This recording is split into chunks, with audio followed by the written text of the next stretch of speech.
Tere hommikust kõigile, Kristjan siinpool siis. Täna on reede, 31.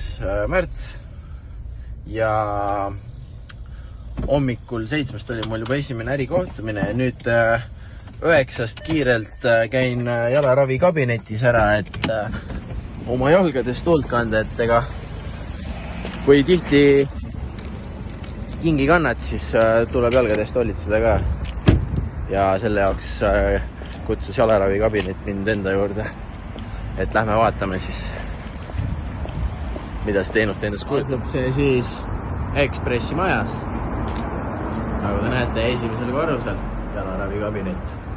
Ja läheme astume sisse.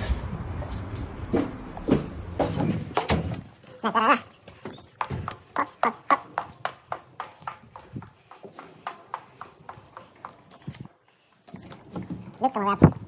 Tere hommikust! Et ainult kipub paistatama hüppelides? Ja.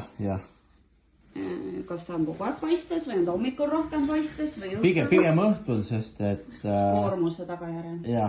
Et saab lihtsalt ma tännet püksis ära natuke. Sest ega ka ei anna keerata ka neid.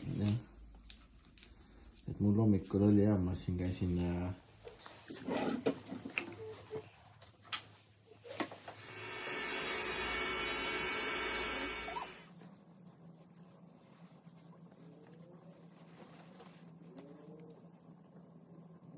No nii käidud. Jalatallad soovitati ka mul osta, kuna aitavad tervisele kaasa. Mul jalad saavad palju koormust seoses spordiga ka. Et siis soovitan soojalt. Väga professionaalne teenindus ja saate jalad korda, nii et mingi jalaravi kabinetti.